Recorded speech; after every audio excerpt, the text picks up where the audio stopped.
Bismillahirrahmanirrahim. Assalamualaikum warahmatullahi wabarakatuh.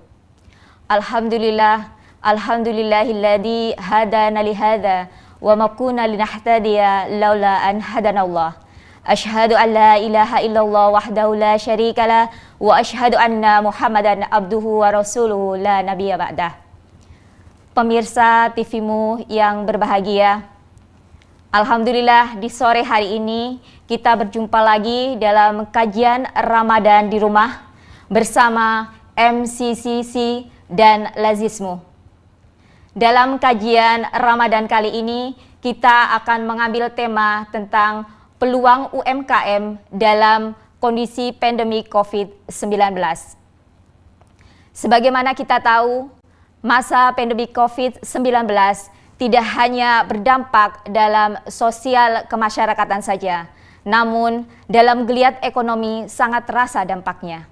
Bagaimana upaya dan mensikapinya? Untuk itu telah hadir bersama kita semua Ibu Latifah Iskandar. Beliau adalah Ketua Pimpinan Pusat Aisyah yang membidangi ekonomi dan ketenagakerjaan. Mari kita sapa bersama. Assalamualaikum Ibu Eti. Waalaikumsalam warahmatullahi wabarakatuh. Alhamdulillah. Gimana kabarnya Ibu? Alhamdulillah. Baik, Ibu. sehat, jaga kesehatan. Amin ya rabbal alamin.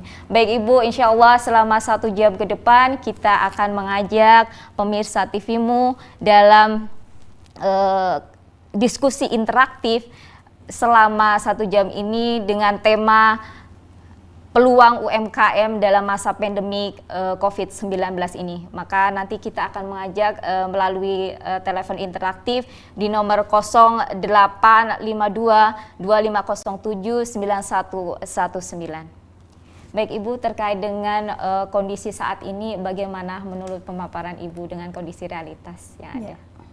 Alhamdulillah, saat ini kita semua harus bersyukur karena kita semua diberi sehat, ya.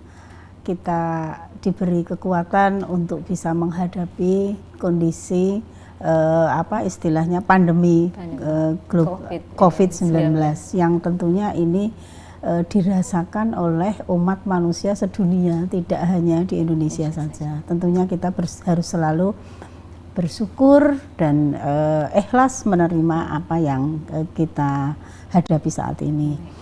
Kalau tadi temanya adalah terkait UMKM dan sebagainya, tentunya ini isu yang hangat yang dialami oleh sebagian besar dari pelaku usaha di Indonesia. Betul. Yang pada waktu 98 juga sudah pernah mengalami, tetapi ini berbeda ya. Karena kalau dulu hanya wilayah ASEAN kecil, sekarang dunia.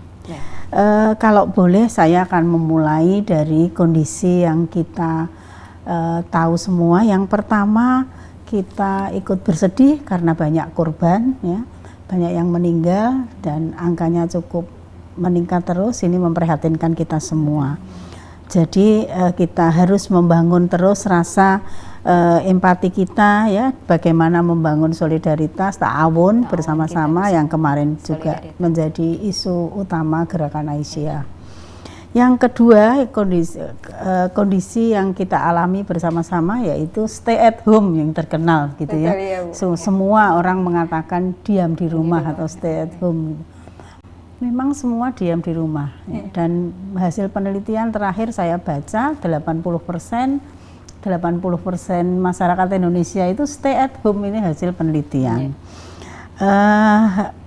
Berarti kita ketemu gaya hidup yang baru, gaya hidup di rumah, ya, tinggal di rumah, ya. Bagaimana kita punya aktivitas yang baru, ya. Dulu kita tidak rajin memasak, itu sekarang jadi rajin memasak, gitu. Misalnya itu yang kaitannya memasak ini karena bapak-bapak juga tiba-tiba menjadi juru masak, gitu ya. Anak-anak juga juru masak, ya.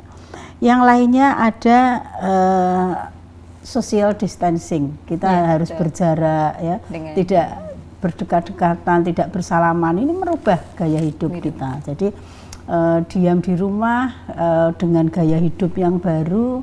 Kalau kemarin di media disebutkan new life gitu ya, tetapi itu ya memang betul kayak harus punya gaya hidup yang baru sekarang ya. Muncul, bagaimana kita membangun jamaah di rumah itu ya. Ini kan tidak gampang ya, gayanya, waktunya berbeda-beda. Sekarang dipaksa ya dengan kondisi di rumah ini harus bisa berjamaah dengan baik, ditingkatkan dari yang biasanya hanya satu waktu sholat sekarang menjadi harus lebih banyak lagi. Sangat mungkin ini peluang untuk di sana. Yang berikutnya, kondisi yang lain adalah go virtual atau digital. Jadi kita ini sekarang tidak lepas ya, tidak lepas. Ini zamannya ini memang sedang berubah ini. Zaman sedang berubah. Kalau dulu itu kita bisa tidak dengan digital, sekarang tidak bisa tidak dengan digital ya. Jadi ya kalau yang paling mudah itu sosmed ya sekarang ya, semua memegang sosmed. Ada Facebook, ada berjualan Instagram, Facebook, berjualan dengan WA dan lain, Instagram dan sebagainya. Ini memang kita istilahnya go digital. Jadi tidak bisa dihindari ya, tidak bisa dihindari. Yang berikutnya perilaku, kalau bicara usaha perilaku, ada perilaku yang konsumen yang berubah ya. Dari dulunya itu dia datang pergi ke pasar gitu ya, sekarang dia rutinitasnya belanja online ya, apa-apa dilakukan dengan online. Dan kebutuhannya itu juga berbeda. Dulu sedikit-sedikit mungkin ganti kerudung atau fashion gitu ya. Sekarang mungkin belinya jamu, makanan kesehatan ya, dan mengutamakan makanan atau sayur buah itu ditingkatkan karena harus sehat ya, membangun imunitas. Nah, sehingga ini beberapa hal yang saya sebut ini perubahan. Juga kita menyadari bahwa kita ada di alam modern yang mobilitasnya sangat tinggi, ya, sangat tinggi ya. Dan sekarang harus berhenti. Dulu kita makan, teman saya itu pagi makan di rumah, siang sudah makan di Jakarta, malam sudah makan di Singapura. Itu mungkin lah karena cepat sekali dia bergerak, mobilitasnya sangat tinggi. Dan sekarang kita berada di rumah. Bukannya kita berada di dalam gua ya, bisa kan dikatakan seperti kembali ke masyarakat purba yang hidup di dalam gua. Ini kita at home lah. Bagaimana orang modern yang sekarang ini harus berada di dalam rumah. Inilah yang kita semua, kalau tadi disebutkan pelaku usaha, memang pelaku usaha harus melihat ini semua, kenyataan seperti ini yang terkait dengan dunia usahanya. Ya, terkait, sangat terkait. Baik, itu tadi kondisi realitas yang ada di masyarakat. Baik Ibu, sudah ada pertanyaan lewat WhatsApp yang bisa nanti kita lihat. Saya bacakan Ibu. Ini dari Bapak Iqbal, pimpinan daerah Muhammadiyah Yogyakarta. Bagaimana peran nyata persyarikatan terhadap UMKM di masa pandemi ini? Mohon Ibu bisa dijawab dari Pak Iqbal, Bu. Pertanyaannya kelihatan kalau pengurus PDM ini ya, luar biasa. Pak Iqbal saya kebetulan kenal, aktif sekali dan banyak bicara tentang memberdayakan ekonomi umat. Terima kasih Pak Iqbal. Apa yang dilakukan persyarikatan, kalau kita katakan jenjang per jenjang, karena yang dikatakan persyarikatan dari pusat sampai di tingkat ranting, saya melihat ini harus bisa berjalan di tingkat ranting, di tingkat cabang, dari bawah kita bergerak bersama-sama melihat peluang-peluang yang ada. Banyak sekali beredar, misalnya makanan, ayam saja misalnya, yang paling gampang, yang sering kita akhir-akhir ini. Karena apa? Karena ayam itu harus dipanen, waktunya harus tepat, tidak bisa mundur lama, nanti kehabisan uang untuk memberi pakan dan sebagainya. Beda dengan misalnya kambing atau sapi, ya kan berbeda ya. Ayam harus, tapi bagaimana ayam itu sampai ke konsumen?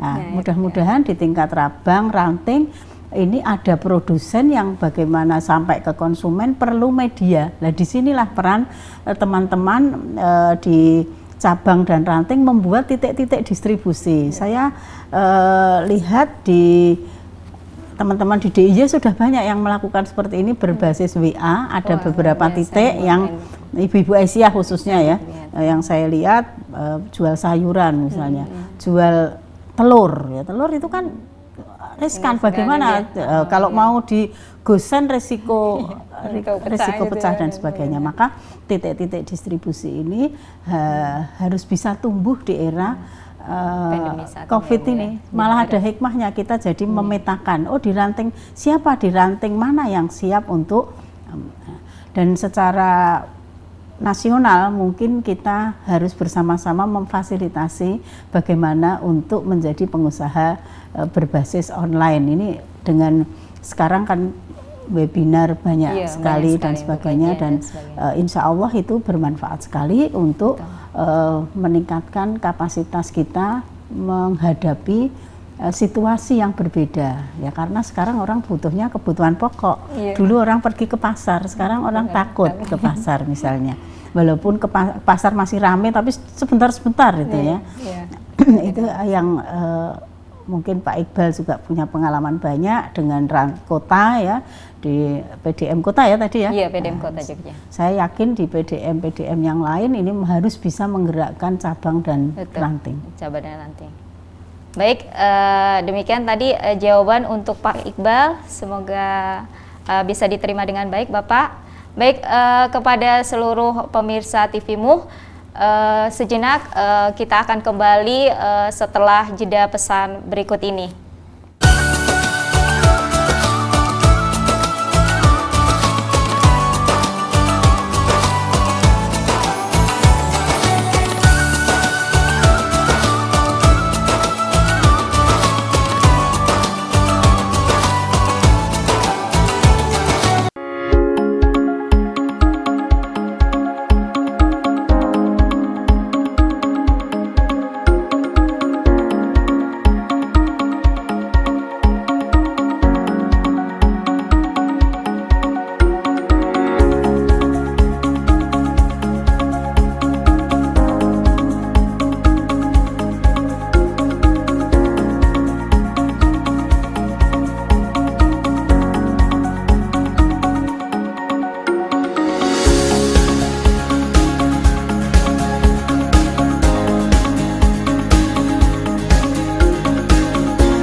Selamat pagi untukmu yang selalu memulai dengan yang halal. Memulai yang pertama dengan semangat.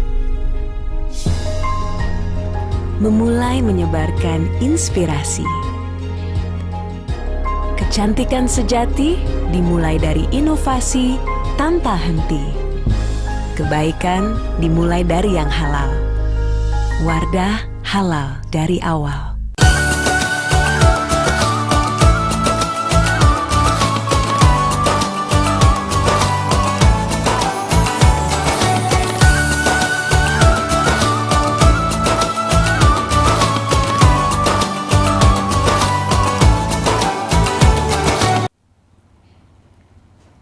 Kembali bersama kami dalam kajian Ramadan di rumah dengan tema peluang UMKM di masa pandemi COVID-19 bersama Ibu Latifah Iskandar.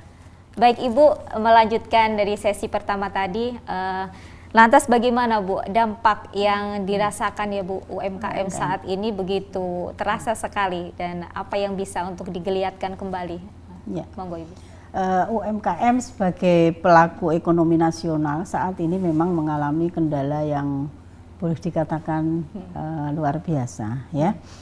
Yang jelas dalam dunia usaha atau bisnis itu kan kita memang harus bisa cari uang masuk ini, harus ada uang masuk ya. Tidak mungkin tidak ada uang masuk.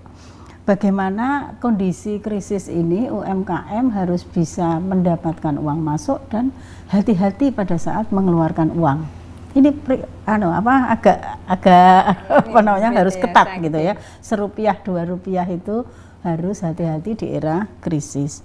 Yang berikutnya dialami juga oleh teman-teman dengan banyak karyawan, misalnya penjahit dengan banyak tukang jahitnya. Sekarang tidak ada order misalnya, itu juga masalah. Jadi karyawan terpaksa ikut langsung merasakan tidak punya pekerjaan, tidak punya job karena tidak ada order, tidak ada transaksi-transaksi yang berkaitan dengan usaha di bidang fashion misalnya ya. Yang harus diperhatikan oleh UMKM juga masalah hutang. Hutang kepada perbankan dan sebagainya. Sekarang sudah ada stimulus dari pemerintah. Ya, ada kebijakan dari pemerintah untuk membantu UMKM bisa tidak membayar jasanya ya. Ini sudah ya mudah-mudahan ini bisa cepat terasa. Tetapi itu perlu juga direschedule lagi. Itu hutang-hutang itu direschedule karena kondisinya betul-betul di luar perhitungan kita semuanya ya. Selain itu juga kalau kita punya supplier mungkin harus nego. UMKM ini harus bisa nego dengan supplier. Walaupun suppliernya juga mesti akan sulit karena juga dia juga mendapatkan berjenjang ya, itu berjenjang ya. Ada juga yang sekarang ini berkembang di teman-teman di dunia usaha itu barter ya. Oh saya punya minyak, kamu punya apa gitu, bisa barter ya. Itu sangat mungkin. Jadi UMKM tadi beberapa hal harus bisa saya ulang ya supaya bisa diingat, harus bisa mengendalikan uang keluar, harus hati-hati mengendalikan uang keluar ini. Ya manajemen keuangannya ya. Usahakan bisa cari uang cash. Betul. Karena rajanya sekarang adalah uang cash ya, dan itu adalah sulit. Yang berikutnya soal karyawan, ini juga harus menghitung cost-nya, harus dihitung. Bukannya kita tega pada karyawan, tetapi inilah kondisi yang dihadapi oleh UMKM ya. Kan kita tidak mau hancur bersama-sama ya, harus bisa ada strategi untuk bertahan, harus ada strategi untuk bertahan. Bagaimana kita menghadapi hutang, karena di dunia usaha orang berhutang itu biasa ya karena memang ya langka kalau yang tidak berhutang. Paling hutang dengan supplier enggak mungkin lah kalau tidak hutang, mesti hutang. Nah, ini harus ada reschedule.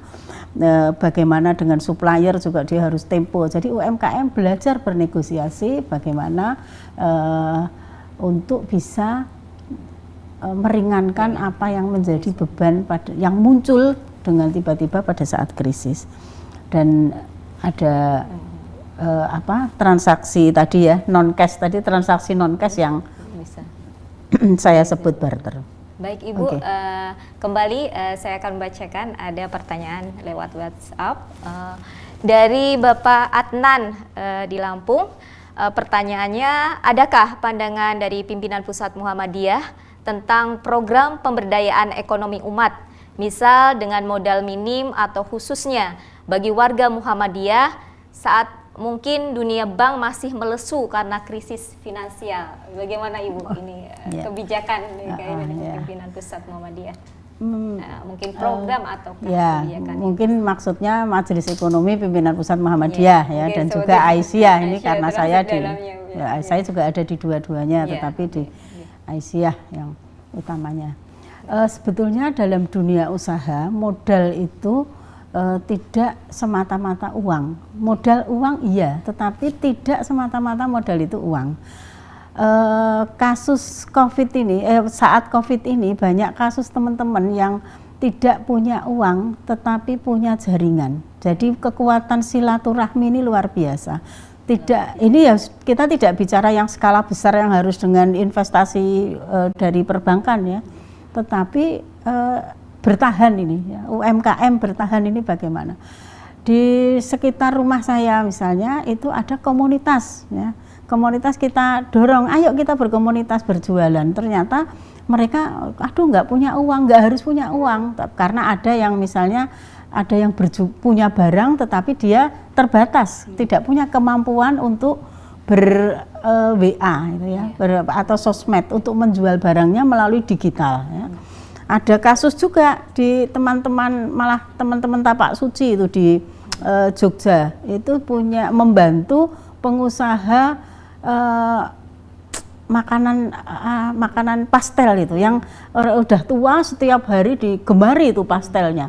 Sekarang pastel itu dijual dengan digital. Jadi dia frozen gitu oleh ini malah tuh teman-teman Tapak Suci itu bercerita dan bagian pemasarannya. Jadi harus berjejaring. Jadi di sini kekuatan silaturahmi, gunakan WA grup itu tidak hanya untuk posting-posting yang tidak jelas. Ya udah itu kalau saya delete itu yang nggak jelas ya. Posting jualan sekarang ini ya, saatnya lah kita bangkit membangun silaturahmi ekonomi ya. Mari kita bersama-sama membangun. Jadi Pak tidak perlu mengandalkan perbankan dulu, perbankan masih lesu ya.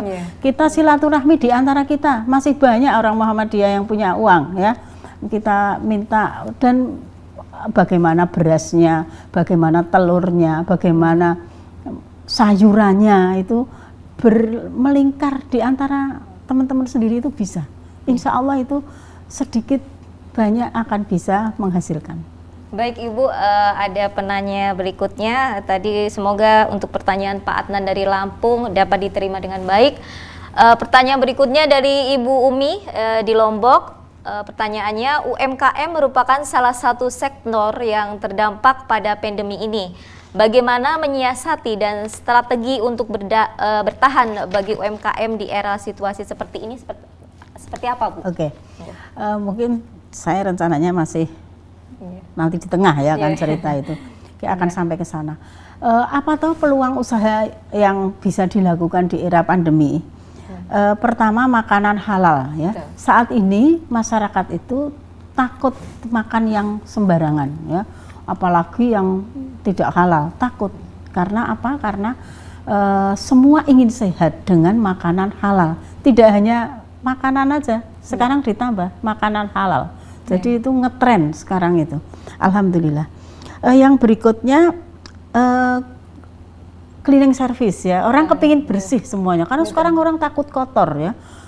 Masuk rumah, cuci tangan, rumah semua disemprot supaya tidak ada virus. Itu kan ya ini jasa cleaning service. Siapa sih yang bisa bersih-bersih dengan rata misalnya? Akhirnya ada jasa.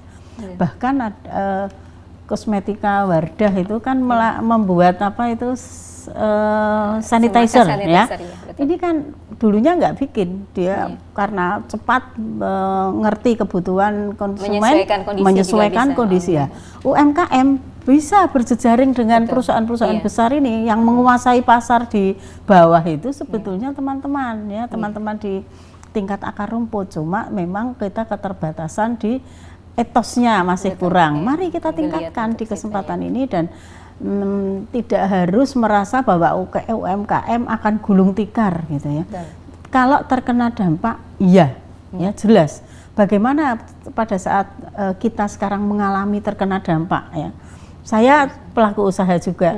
Dulu yang datang di toko banyak, tiba-tiba nggak ada yang masuk. Kalau masuk itu takut. Saya sebentar aja mau pilih langsung bayar langsung pulang. Bayangkan. Padahal kalau lama kan dia bisa milih-milih yang lain. Tapi ketakutan orang yang saya sendiri sampai melihat orang takut itu juga jadi takut juga. Kenapa ya kok sampai seperti itu? Jadi memang kita tidak boleh kita tidak boleh pesimis, tapi apa yang bisa kita lakukan? Peluangnya itu. Iya, peluangnya harus ditangkap. Tadi ada cleaning service, ada online, catering aja online, catering besar di Jogja. Sekarang ini yang pendengar mungkin di luar Jogja mungkin juga sama ya. Catering itu sekarang jualan menu harian diantar di rumah. Bahkan saya mendengarkan televisi ada yang hotel itu chefnya sampai demo di rumah konsumen ya, sampai sedemikian. Bayangkan dari dulu menolak kamar hotelnya selalu penuh, tiba-tiba tidak ada yang masuk. Nah, maka juga kita dengar kamar hotel jadi rumah sakit ya. Inilah kalau perusahaan besar dia akan melakukan langkah-langkah. UMKM gimana? UMKM juga harus menyesuaikan. Kalau dulunya jualan A, produk yang sekarang kurang jalan, mari kita mencari apa ya yang jalan. Yang berikutnya kita sapa pelanggan kita dengan lebih interaktif lagi. Karena kita punya grup WA gitu. kan nggak apa-apa. Oh nggak pernah jualan kita malu kalau posting, jangan malu. Sekarang itu berpikir, bertindak dan dengan terus menerus, ya. Dan aksi, mikir dulu, iya apa yang mau kita jual, saya punya apa, sudah bertindak langsung lakukan. Bu siapa tadi dari Lampung, Bu Umi nggak usah takut, coba saja, langsung dicoba. Mau kepengen jualan apa, dilihat temannya itu siapa saja yang ada di grup WhatsApp-nya itu, apa mereka, oh guru-guru ya. Ya sudah, berarti dia gajinya kira-kira ini tanggal muda ini gajian. Ini kita tawari apa yang dibutuhkan, kita coba, kita tawarkan beberapa produk dan saya yakin di antara yang ditawarkan mesti ada yang diminati. Baik Ibu, waktunya sejak untuk break. Kepada pemirsa TVMu, kami akan kembali lagi setelah jeda pesan berikut ini.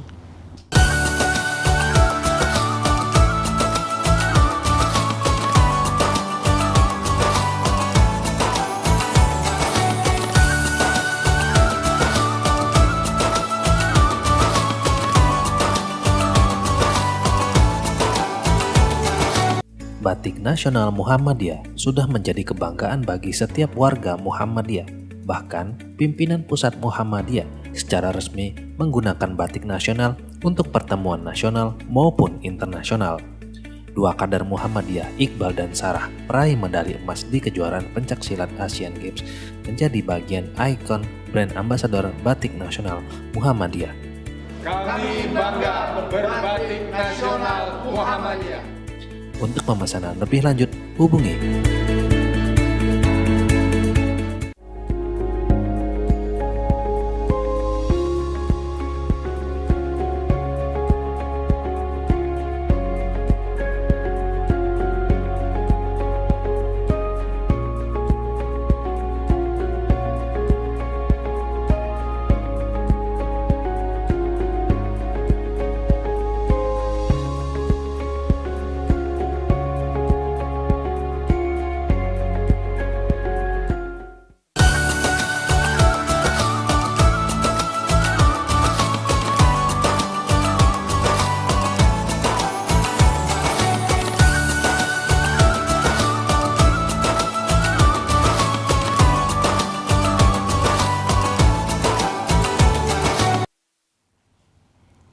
Kembali lagi bersama kami dalam kajian Ramadan di rumah bersama Ibu Latifah Iskandar dengan tema peluang UMKM di masa pandemi COVID-19. Ibu, ini karena banyak pertanyaan yang masuk, kita jawab dulu. Saya bacakan dan dijawab saja. Untuk saya bacakan Ibu. Saya Deniana dari Aisyah Jepara, dari Aisyah Ibu. Mau menanyakan bagaimana dengan ibu-ibu Aisyah yang di daerah yang kurang melek IT, yang menganggap apa-apa yang ditayangkan itu termasuk gibah, malah jadi pemikiran bahwa apa-apa yang ditayangkan itu dianggap pamer. Bagaimana memberikan pengertian kepada mereka Ibu? Ya, memang karena mungkin usia ya, jadi ya kita jelaskan pelan-pelan, tetapi energinya tidak usah untuk berdebat dengan yang mungkin agak sulit menerima perubahan. Saya berharap teman-teman tadi dari Jepara ya, kita anak-anak muda kan banyak, generasi muda banyak, kita ajak bersama-sama, kita masuk ke dunia usaha, mulailah dari yang kecil dulu, nanti akan lama-lama akan berkembang, dan paradigmanya itu kan memang berbeda ya, paradigmanya pengusaha orang yang usianya sudah lanjut dan tidak mengenal IT itu ya agak sulit. Nanti kalau energinya untuk bertengkar terus, berdebat, malah tidak melakukan sesuatu yang positif. Saya mengusulkan daerah Ibu siapa tadi?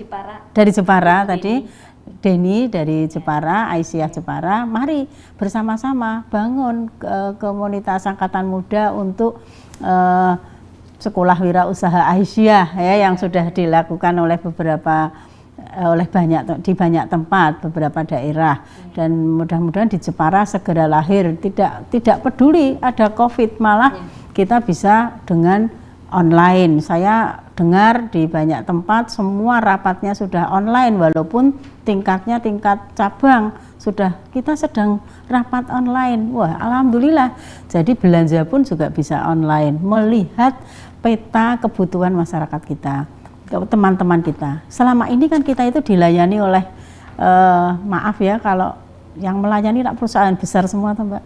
Dari kita bangun tidur sampai tidur lagi, yang melayani perusahaan besar semua ya. Makanannya juga import semuanya. Kita dibelalakkan mata sekarang ini, bagaimana tidak ada barang import. Ada bawang bombay dari 140.000 sekarang 30.000. Ini kan angka-angka yang tidak wajar hanya karena kita tergantung import. Buah-buah sekarang kita takut karena ada ini buahnya dari Cina semua, kita takut ada kena. Nanti sudah orang itu memang sering tidak proporsional juga, tetapi ya ada hikmahnya. Sudah makan aja makanan yang buah yang ada di negara kita, dari pepaya, sirsat, apokat, banyak lagi. Tetapi kita kan hampir 10 triliun dipakai untuk import ya. Jadi mudah-mudahan teman-teman kembali ke pertanian ya. Ada usaha-usaha dari teman-teman yang di Jepara tadi contohnya, bagaimana kita membudidayakan buah-buahan lokal dari pertanian lokal yang itu akan bermanfaat dan tidak tergantung impor. Bukan buah impor. Dulu kan bangga buah impor gitu. Kalau saya sih sudah lama tidak makan buah impor, saya coba itu ya, ternyata bisa itu tidak lokal, makan misalnya itu ternyata bisa dan nikmat, malah bangga, kita bangga dengan buah-buahan yang lokal. Jadi tanpa IT kita energinya kita bangun gerakan pada anak-anak muda, ibu-ibu muda, perempuan-perempuan muda, insya Allah ibu-ibu Aisyah sekarang kan luar biasa ya, saya lihat di bawah itu sudah cepat sekali berjualan dengan WA, itu luar biasa cepat ya, bahkan nasional itu kita punya jaringan Majelis Ekonomi Ketenagakerjaan Nasional itu ya setiap hari seminggu sekali berjualan itu lewat WA. Hanya boleh posting hari tertentu tetapi jualan semua itu. Alhamdulillah ya. Baik Ibu, tadi melanjutkan dari pertanyaan juga, itu bagaimana Bu sekarang strateginya Bu, strategi untuk UMKM tetap survive gitu ya. Bu.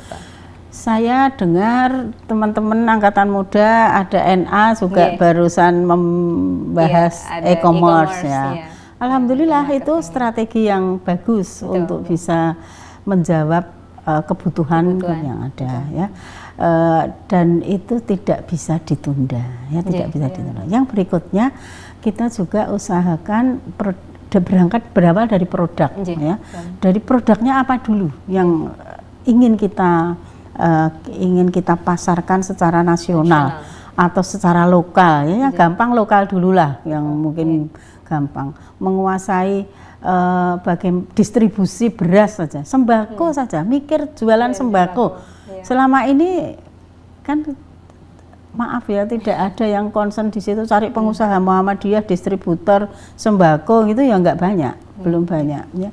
Nah, ini kesempatan bagi kita untuk bersama-sama melihat kekuatannya pada datanya. Betul. Nah, makanya silaturahmi tadi saya sampaikan. Betul. Silaturahmi ekonomi itu ya, yang ngomongnya membicarakannya memang mudah, tetapi mempraktekinya harus dengan bersama-sama ya, harus bersama-sama. Insya Allah Aisyah Muhammadiyah kalau memiliki kekuatan data anggota itu luar biasa. Database itu ya, database menjadi sangat penting.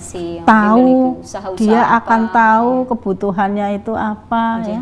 Ya sekarang pasar yang luas, pasar yang luar biasa ini belum dinikmati oleh dari kita, dari kita untuk kita. Ini bagaimana menuju ke sana juga ya harus fair, semua harus bisa melakukan bahasa yang saya sering gunakan itu melakukan perubahan bersama-sama. Berubah untuk apa? Untuk melakukan bisnis yang sehat ya, bisnis yang kekuatannya adalah silaturahmi ya, dan bisnis yang memang menjanjikan. Ya, bisnis menjanjikan. Ya, jadi tidak hanya sekedar nitip uang, wah saya investasi saja sambil diam di rumah. Itu bagi anak-anak muda itu kita harapkan lebih melakukan kegiatan yang produktif yang bisa menghasilkan sebuah produk. Bangsa yang maju ini kan kalau punya produk yang luar biasa, kita belum banyak kita ya, masih semuanya masih dikuasai oleh orang lain. Iya toh Mbak, dia bangun tidur sudah. Apa yang di pasta giginya apa ya, sampai tidur lagi kita akan sehari-hari sebelum tidur kita yang diminum, yang dimakan, astagfirullahaladzim ya, semua iya belum menjadi tuan rumah di negeri sendiri. Dan kampanye ini harus dilakukan terus-menerus ya. Bayangkan kita ini kan lidahnya sudah lidah yang sangat familiar terhadap terigu, padahal kita tidak pernah bisa di Indonesia ini katanya tidak ada penelitian di mana-mana bahwa bisa ditanami terigu, jadi import ya. Bayangkan kalau terjadi masalah di import, gulung tikar itu pengusaha yang berbasis terigu sudah sangat tergantung, dan kita apa ada toh makanan yang disuguhkan itu yang tidak berbasis terigu kan rata-rata. Nah, ini yang hal-hal semacam ini mungkin memberi hikmah COVID ini, bagaimana kita mandiri menjadi tuan rumah di negeri sendiri, dan mulai dari kecil nggak apa-apa, yang bisa dulu dikerjakan. Nah, karena kita harus bertahan ini ya, kita harus bertahan, harus bisa mendapatkan uang tunai, harus bisa hidup, menghidupi karyawan dan sebagainya. Baik Ibu, kami juga mengajak untuk pemirsa TV-MUH berpartisipasi melalui telepon interaktif di nomor yang sudah tertera di layar. Bisa nanti kita diskusi interaktif di 0852 2507 9119. Kami masih menunggu untuk telepon interaktifnya maupun WhatsApp. Baik Ibu, melanjutkan tadi dari diskusi tadi Ibu, saat ini aksi solidaritas Bu, aksi solidaritas dalam usaha, praktek usaha itu kan sekarang sudah tidak individual lagi. Orang butuh bersama-sama untuk saling mempromosikan usahanya masing-masing. Itu untuk penguatan dari usaha bersama. Nah, inilah sebenarnya kekuatan kita sebagai masyarakat Indonesia adalah guyup seperti itu. Bagaimana menurut Ibu? Bagus, memang itu tadi di awal kan saya sudah sampaikan bahwa silaturahmi ekonomi itu harus kita wujudkan dengan konkret. Seperti apa sih silaturahmi ekonomi ini? Ya, toh? Ada yang punya produk, ada yang bisa menjualkan, ada yang bagiannya itu. Kalau yang skalanya lebih besar itu bagaimana produsen, misalnya tadi saya contohkan produsen telur ya, yang luar biasa, jumlahnya besar dan harus sampai ke konsumen dalam keadaan utuh. Ini memang perlu effort tersendiri ya, perlu kekuatan jaringan yang luar biasa. Maka yang dulunya itu kita beli di pasar, kok ini tiba-tiba kita tidak bisa ke pasar, dan bagaimana mendapatkan telur itu sampai ke rumah kita, sehingga tadi jaringan menjadi penting. Kekuatan jaringan itu yang konvensional ya, mungkin hanya dibantu WhatsApp atau sosmed gitu ya, kan banyak itu jual lele, jual nila di Facebook gitu ya, setiap saat ditawarkan. Nah, saya berharap kita memulai dengan cepat, dan mari teman-teman di daerah, cabang dan ranting kita buat jalur-jalur distribusi supaya kita semua bisa memberi kekuatan ya, silaturahmi itu muncul, tumbuh menjadi kekuatan ekonomi. Dan kekuatan ekonomi umat bukan sesuatu yang mengada-ada ya. Mari kita gunakan produk-produk atau produksi lokal ya. Ini kekuatan lokal ini luar biasa, dan kita harus menjadi tuan rumah di negeri sendiri. Banyak contoh ya, teman saya di Jawa Timur barusan WA ke saya, alhamdulillah jadi pedagang telur saya sekarang ya, bisa untung 1.500 ya. Kalau sehari 32 kuintal sudah berapa itu ya, 200 kilo ya, 200 kilo kali 1.500, 300.000 ya, dalam waktu yang cepat. Dan itu kalau dilakukan terus-menerus tentunya akan jadi agen telur bisa ya, berawal dari mencoba-coba, dan ternyata ya di komunitas rumahnya itu kompleks begitu. Dia bukan orang yang tidak punya, dia memang ya mungkin secara ekonomi mampu, tetapi karena dia harus bersama-sama dengan karyawannya, dia memberikan contoh kepada saudara-saudaranya untuk bisa berbisnis yang kekuatannya dari dalam rumah. Ya, dengan berjual produknya apa. Oh, ada misalnya sekarang frozen food yang laku luar biasa, frozen food. Ini juga karena orang harus menyimpan ya, ayam, sapi atau produk-produk yang lain yang dibutuhkan oleh masyarakat. Kalau kita pada awal-awal COVID pergi ke supermarket, itu yang habis nomor 1 frozen food. Nah, sekarang pun masih seperti itu, dan memang kita akhirnya menyimpan di rumah. Yang punya kulkas ya, yang punya freezer itu dia akan menyimpan produk atau frozen food tadi yang dipakai untuk, kalau kan sekarang ini membutuhkan makan juga tidak mudah loh.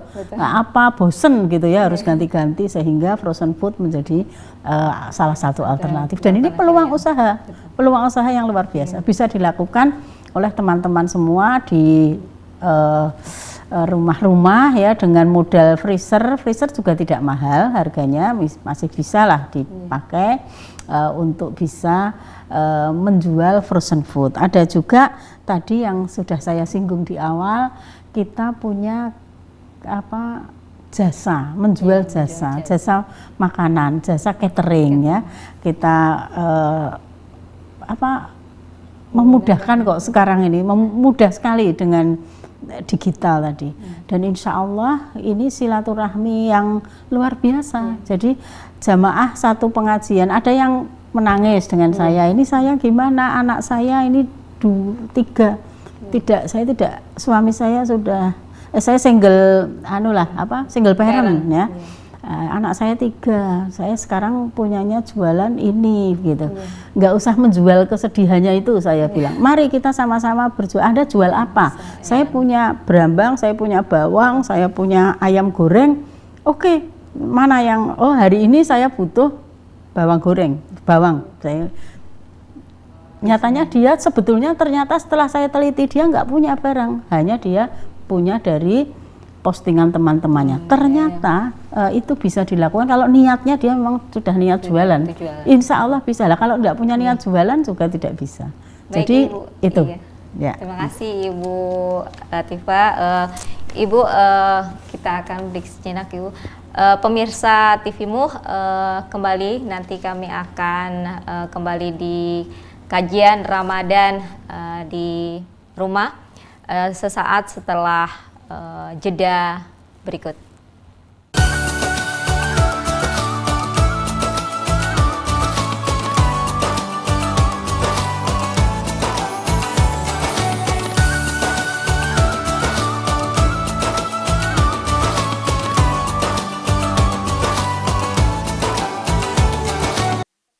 Suara Muhammadiyah sebagai amal usaha resmi Muhammadiyah hadir untuk menjadi bagian jamaah Muhammadiyah dalam memfasilitasi kebutuhan perjalanan dan pendampingan ibadah umroh jamaah Muhammadiyah. SM Tour and Travel hadir dengan 2 program utama, program umroh dan haji khusus, program perjalanan untuk domestik dan internasional. Mari bergabung bersama SM Tour and Travel untuk menikmati ibadah umroh Anda lebih khusyuk dan nyaman. Selamat pagi untukmu yang selalu memulai dengan yang halal. Memulai yang pertama dengan semangat.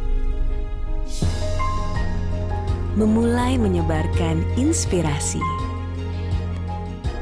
Kecantikan sejati dimulai dari inovasi tanpa henti.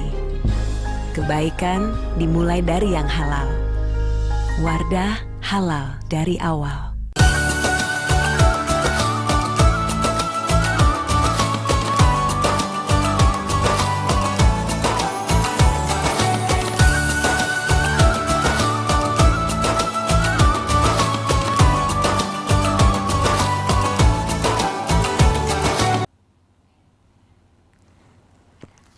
Baik, kembali bersama kami dalam kajian Ramadan di Rumah, masih tetap dalam tema peluang UMKM dalam masa pandemi COVID-19. Dan di sini kita masih bersama Ibu Latifah Iskandar. Baik Ibu, melanjutkan dari sesi sebelumnya, bagaimana Ibu untuk peran Aisyah dalam gerakan untuk masyarakat yang terdampak seperti itu, Ibu? Ya. Alhamdulillah, pertama saya mengapresiasi teman-teman di wilayah, daerah, cabang dan ranting yang bersama-sama menggerakkan ekonomi umat.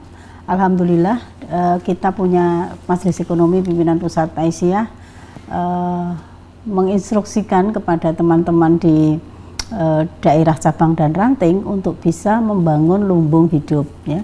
Lumbung hidup itu tidak kok tanaman hidup saja, tapi bagaimana lumbung itu juga dari barang yang sudah hasil panen juga mulai memasarkan ke semua teman masyarakat di grassroots untuk juga menanam barang-barang pohon yang hidup, pohon ya yang hidup, supaya bisa bertahan, ya.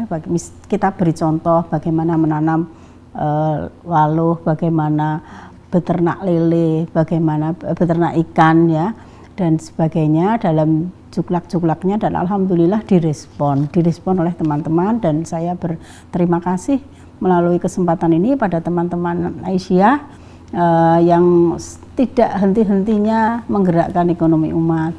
Saya dapat laporan bahwa dari Magelang datang ke Jogja membawa sayuran, dan itu juga hasil panen warga yang tidak bisa terserap ke pasar, diserap langsung ke konsumen melalui jaringan Aisyah. Kekuatannya apa? Kekuatannya adalah kekuatan bersama-sama. Kita tidak bisa sendiri, dan saya yakin Aisyah sudah terbukti untuk selalu membangun jaringan, menguatkan jaringan, dan melahirkan tokoh-tokoh yang mampu membantu dan bersama masyarakat. Dan mudah-mudahan pendataan menjadi penting. Bagaimana saya bisa apa, punya barang apa.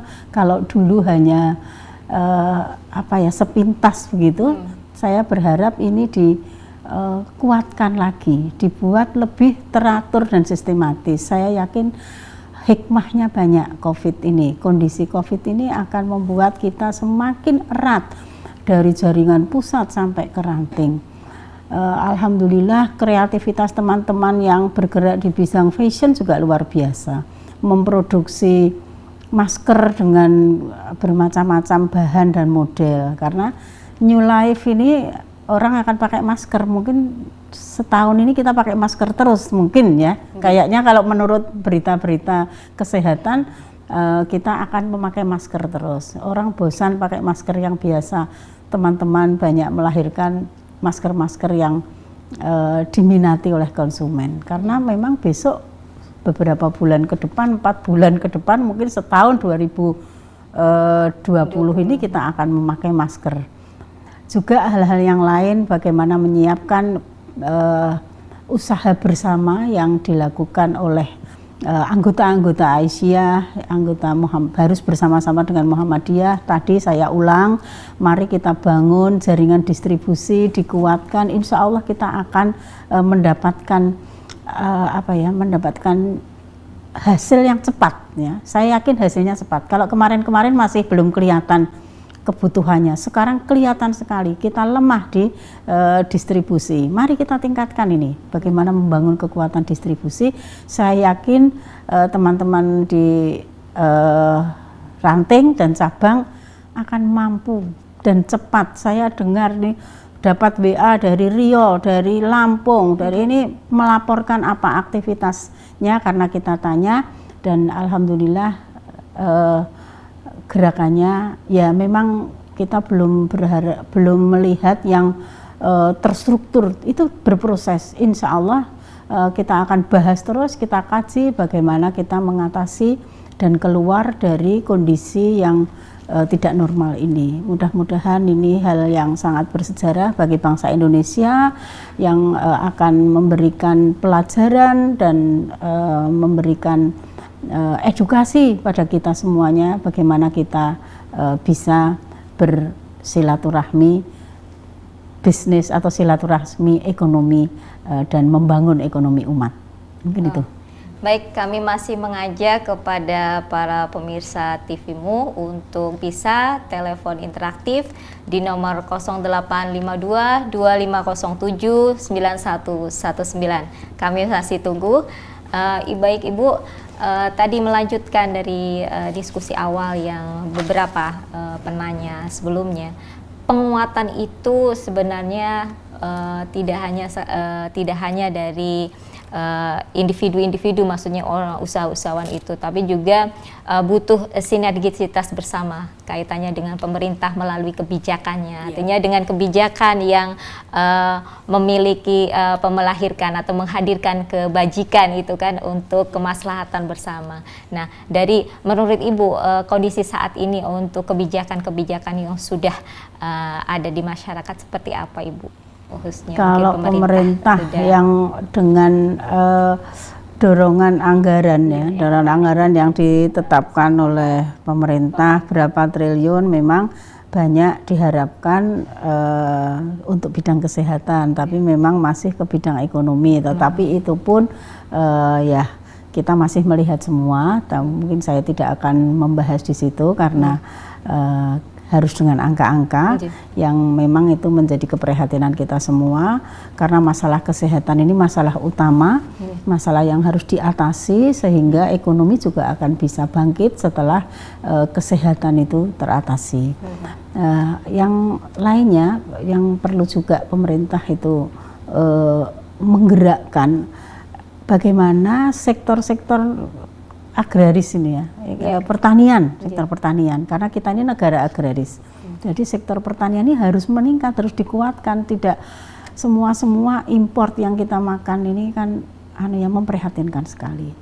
Yang lainnya kita di persyarikatan, anak-anak muda, mari anak-anak muda mulai kiprah yang ditingkatkan. Saya yakin sudah berkiprah, saya sudah tahu ini adik-adik pemuda Nasihat Al-Aisyah mencoba untuk eksis, berkembang, membangun jaringan melalui e-commerce dan ini sesuatu yang sangat diharapkan, dan insya Allah dengan kebersamaan kita ini kan harus bersama-sama ini. Namanya aja silaturahmi harus diwujudkan dengan kebersamaan, dan kita juga bisa bicara dengan pemerintah, kita memberi masukan pada pemerintah bagaimana apa yang sebaiknya dilakukan untuk rakyat gitu juga.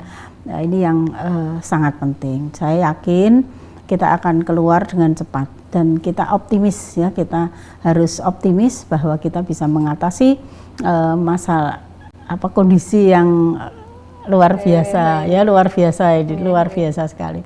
Dan insya Allah juga hikmahnya yang sangat saya rasakan ini saya juga pelaku usaha juga harus putar otak ini bagaimana apa yang mesti saya lakukan ini untuk bertahan saja ya mungkin masih bisa punya tabungan lah tapi kalau yang nggak punya gimana itu juga putar otak. Ini kita harus putar otak bagaimana kita semuanya bisa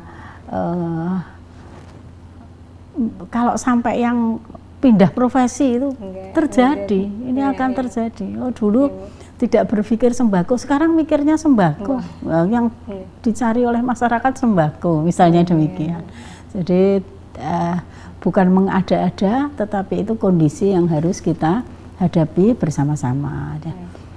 Dan kalau ini Bu, dari beberapa yang lontaran dari usahawan sendiri, orang yang sekarang akan bahasanya menang dalam kondisi ini adalah orang yang memiliki mental yang kuat, mental usaha yang kuat seperti itu. Artinya dia mampu untuk mandiri pula, untuk bisa berkreasi dan inovasi. Nah, menurut Ibu seperti apa Bu? Sepakat, saya itu yang bisa, yang bertahan itu yang bisa beradaptasi, yang mentalnya kuat. Kalau mentalnya lembek ya sudah, wes putus harapan Jadi memang nggak bisa di era orang yang sukses itu memang harus mentalnya harus nomor satu, mentalnya harus kuat dan yang bisa beradaptasi. Kalau nggak bisa beradaptasi ya gulung tikar.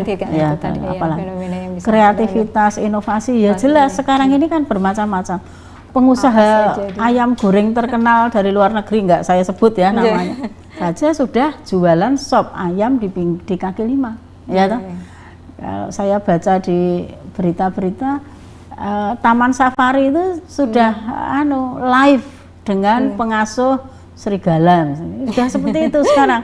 Sudah, ini kan cara beradaptasi, kita belajar dari yang besar-besar ya, bagaimana mereka keluar dari krisis yang dialami. Jadi tadi adaptasi penting. Jadi pemirsa TV-mu yang saya hormati, yang dirahmati Allah, insya Allah pandemi COVID-19 ini memberikan pelajaran pada kita semuanya, memberikan hikmah yang luar biasa pada kita untuk berubah, menyesuaikan dan bisa beradaptasi dengan cepat. Dan tentunya kata kuncinya adalah silaturahmi. Makna yang luar biasa dari silaturahmi ini yang akan selalu ada di dalam gerak langkah kita semuanya. Terima kasih. Lebih kurangnya saya mohon maaf. Mudah-mudahan kita akan bertemu di lain kesempatan. Assalamualaikum warahmatullahi wabarakatuh. Waalaikumsalam. Baik, terima kasih kepada Ibu Latifah Iskandar untuk kajian dengan tema peluang UMKM dalam menghadapi pandemi COVID-19. Kami undur diri, mohon maaf apabila ada hal yang kurang berkenan. Saya Diah Pikanti Diwanti, mohon maaf, kita tutup untuk sesi dan kesempatan kali ini. Billahi bisabil haq wastabiqul khairat, al biru manitaqo. Wassalamualaikum warahmatullahi wabarakatuh.